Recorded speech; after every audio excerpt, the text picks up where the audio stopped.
اليوم حبينا نخوض تجربة جديدة لنوصل رسالة عمال النظافة اللي عم يقوموا بعملهم وواجبهم بشكل يومي ضمن الإمكانيات المحدودة وعدم توفر الآليات. فأنا اليوم حبيت أشارككم هذا العمل وأكون معهم وجزء منهم، فرافقونا اليوم بهذه الرحلة. يلا.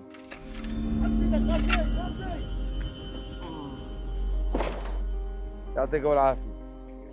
يا استاذ يشهد الله.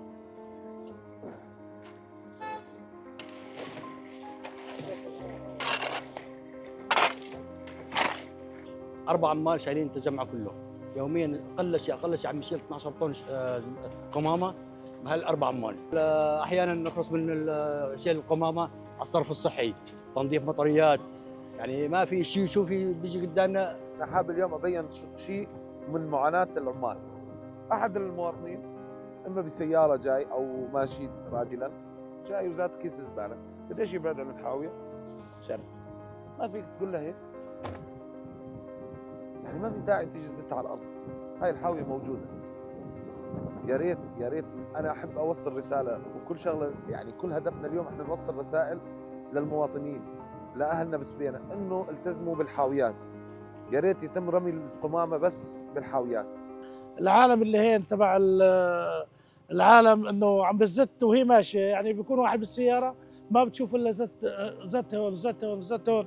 بس والله الشباب ما هم مقصرين، الناس ما عم تنتظم ولا عم تدير بالها ولا عم يعني تتفاعل مع البلديه.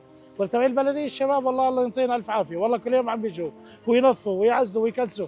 حتى العالم صارت وين عم تزت على الشارع، على الشارع وهي ماشي، يكون واحد ماشي بالسياره ما يشوف الا زت، شال الكيس وزته بالشارع.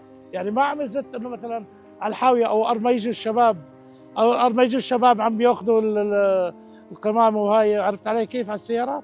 احنا هلا بنقطة قريبة جدا على نقاط القمامة، ولكن للأسف الأهالي أو ما بعرف، ما يعني حابين احنا نوصل رسائل للناس إنه يعني هاي مو نقطة تجميع ولا يوجد فيها حاوية، بعيد الحاوية تقريبا 25 متر.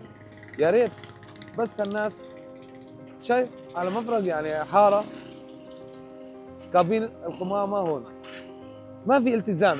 احنا اول شغله كب النفايات باماكن غير مخصصه، هاي بنعاني منها كثير. يعني بيكون مثلا الحاويه زي ما انت شايف، الحاويه موجوده وفاضيه وبيروحوا يكبوا على باب المدرسه.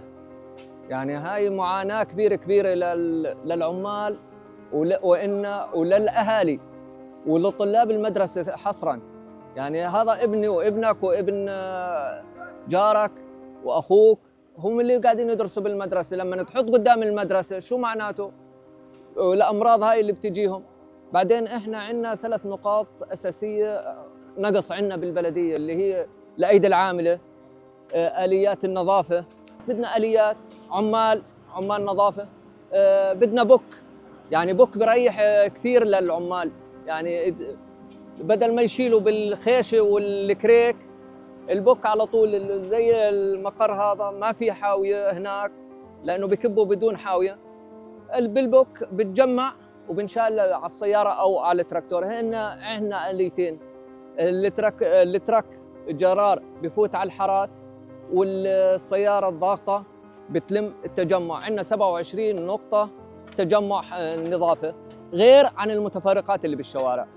هلا المعاناه، هلا ما في تعاون بالناس. اول شغله عم نفوت على الشارع بتلاقي لك في سيارات صفيت لك هون السياره ومن هون السياره، ما شاء الله ما يصفهم على نسق واحد يصفهم من هون واحد يصفهم مثل ما بده.